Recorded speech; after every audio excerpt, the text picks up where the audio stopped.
باقی حسن العیاری اور اسی طریقے سے حسن العیاری کو جو سنتے ہیں پسند کرتے ہیں ان کے حوالے سے ہم سیدھی سی بات کرتے ہیں کہ بھئی حسن العیاری جس مذہب کے ساتھ تعلق رکھتا ہے نا اس مذہب کو اسلام ثابت کرے، اس مذہب کو اسلام ثابت کرے، یہ ہماری طرف سے ان کے لیے چیلنج ہے مناظرے کا۔ اور مناظرہ بھی اپنے چینل سے باہر نکلے، ذرا اپنے چینل سے باہر نکلے، ہماری اسٹریم ہوتی ہے لائیو ہر جمعرات کو 9:30 بجے، اس میں آئے انشاءاللہ بات کریں گے، کیونکہ ہم نے ان سے 3 مناظرے کیے ہیں ان کے چینل پہ جا کے۔ اب حسن العیاری خود آئے ہمارے چینل اور ہم سے آ کر ڈائریکٹ رابطہ کرے، جس طریقے سے یہ اپنے چینل پر اس کے پاس علماء آتے ہیں نا، تو آئے ذرا باہر نکلے، کیوں باہر نہیں نکلتا اپنے چینل سے؟ وہ عبداللطیف صاحب نے آپ کو مناظرہ کا چیلنج دیا ہے دسمبر 31 تاریخ کو۔ دیکھیں وہ پتہ ہے نا، وہ خود مفرور ہے، عبداللطیف صاحب خود مفرور ہے، وہاں یہاں پر وہ وعدہ کر چکے ہیں۔ آپ کو ملحد کہتا ہے نا، وہ آپ کو ملحد کہتا ہے، تو کہے گا نا، وہ تو کہے گا نا، اس نے پہلے اس کے ساتھ طے ہوا تھا، اس نے کہا تھا کہ اہل بیت علیہ السلام شیعوں کے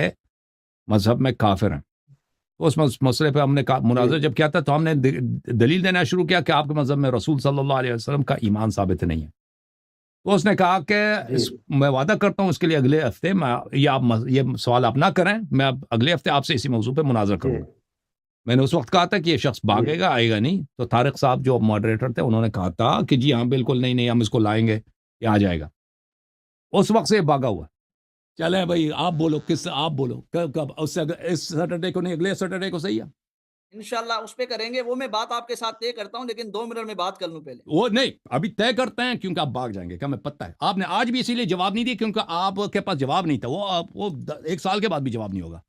تو آپ بھاگنے کی کوشش کر رہے ہیں۔ ابھی 2 ہفتوں میں صحیح ہے، یہ اگلا سیٹرڈے نہیں اس اگلے والے سیٹرڈے مان لیا بھائی، موضوع مان لیا نا آپ نے، موضوع کا اقرار کریں شیخ صاحب، موضوع کا اقرار کریں، موضوع کیا ہے ہمارا اگلا مناظرہ جو ہے 2 ہفتوں میں، اس کا موضوع کیا ہے؟ موضوع کیا آپ کے جی آپ کے حوالے سے معاذ اللہ اہل سنت کے نزدیک نبی علیہ الصلوۃ والسلام کافر ہیں، آپ کہتے ہیں، آپ کا ادعا ان کی ہے بے حرمتی، ان کی گستاخی بھی کفر ہے، ان کا ویسے کفر بھی، جی بالکل 2 ہفتوں میں، ٹھیک ہے 2 نا، ہفتوں میں یہی صحیح بات ہے نا، 2 ویکس میں، ٹھیک ہے ٹھیک ہے۔ چلو جس مسئلے پر ہمارا ان کے ساتھ پہلے سے طے ہو چکا ہے کہ رسول اللہ صلی اللہ علیہ وسلم کا ایمان ہی اپنے مذہب میں ثابت کرے گا، ٹھیک ہے نا، اگر ان کے مذہب میں رسول صلی اللہ علیہ وسلم کی ایسی بے حرمتی کی گئی ہے کہ ان کو کافر ٹھہرایا گیا ہے تو ان کا مذہب کفر ہے، پہلے اس پہ مناظرہ ہوگا پھر توحید پہ مناظرہ ہوگا، ٹھیک ہے نا، پہلے یہ آ جائیں جس مسئلے پہ۔ کیوں بھائی اب آپریٹر صاحب صحیح کہہ رہا ہوں، 1 منٹ میں آپریٹر کی آواز کھول دوں، آپریٹر صاحب بات کرو۔ السلام علیکم جی، السلام علیکم، السلام علیکم قبلہ نذیر بھائی، ذرا عرض سنیں، وہ یہ کہ پچھلا تقریباً پورا سال صفدر صاحب تھے، یہاں تک کہ کل بھی ان کو پیغامات بھیجے گئے، میں نے کم از کم 4-5 بندہ ان کے پیچھے لگایا ہے کہ بھائی آپ ان کو راضی کریں، اور اگر یہ پرانی کمٹمنٹ چھوڑ بھی دیں نا صفدر صاحب، اگر اس پہ راضی نہیں بھی ہیں تو بھائی بیٹھ کے طے کرتے ہیں، کوئی بات کرتے ہیں، اللہ یاری کے سامنے بیٹھو اور بھائی کوئی فریش بات کرو، ٹھیک ہے نا۔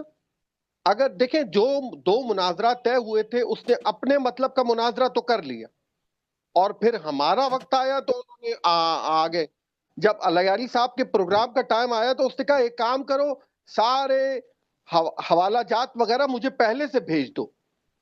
مطلب مناظرے سے پہلے اللہ یاری صاحب سارا جو موضوع کے موافق جتنے بھی سوالات اس سے لائیو کرنے ہیں اللہ یاری صاحب نے کہہ رہے ہیں مجھے پہلے سے بھیجو، میں پہلے سے تیاری کروں گا، کہہ رہے پیپر لیک کر دو پہلے سے، ٹھیک ہے نا۔ ہم نے بڑا سمجھایا اور پورا سال سمجھاتے رہے، ٹھیک ہے نا۔ اب یہ کوئی بڑی افسوس کی بات ہے، تو اسکول کے بچے بھی یہ ڈیمانڈ نہیں کرتے نا اپنے پروفیسر سے کہ بھئی سب کچھ لیک کرا دو ٹیچر سے، ٹھیک ہے نا۔ تو ہم ابھی بھی جاری ہیں، 4-5 بندہ ان کے پیچھے لگا ہوا ہے، ٹھیک ہے نا۔ اللہ چاہے گا، ویسے ان کی لگتا نہیں ہے کہ وہ مناظرہ کریں گے۔ میں نے فریش بات کی، میرے پاس کوئی کمٹمنٹ نہیں ہے اللہ یاری صاحب کی کہ یہ اپنی پرانی کمٹمنٹ چھوڑ رہے ہیں، لیکن میں نے اپنی طرف سے بات کی کہ آؤ بیٹھو بات تو کریں نا، بیٹھ کے بات کرتے ہیں، ٹھیک ہے نا۔ عبداللطیف صفدر صاحب بیٹھتے ہیں، بات کرتے ہیں، ہو سکتا ہے کوئی ہم نتیجہ نکال لیں کہ آنے والے مناظرہ جو ہے کس موضوع پہ ہو، اس پہ بھی راضی نہیں ہے وہ، ٹھیک ہے نا۔ وہ کہتے ہیں جی آپ ہماری اسٹریم پہ آئیں اور ہمارے مطلب کا آگے مناظرہ کریں، مجھے نہیں پتا ان کی اسٹریم پہ کتنے مناظرات ہوتے ہیں، انہوں نے تو ہماری نقل میں شروع کیا نا ایک کام کہ جی بھائی وہ اسٹریم پہ بیٹھ جاتے ہیں، اپنے لوگوں کو بٹھاتے ہیں اور پتہ نہیں کیا کرتے ہیں وہ لوگ آپس میں، تو کوئی یہ دیکھتا بھی نہیں اس کے اسٹریم کو، کوئی دیکھتا بھی نہیں ہے۔ Thank you sir, thank you, جزاک خیر، اللہ آپ کو جزاک خیر۔ اوکے نذیر بھائی سمجھ آئی؟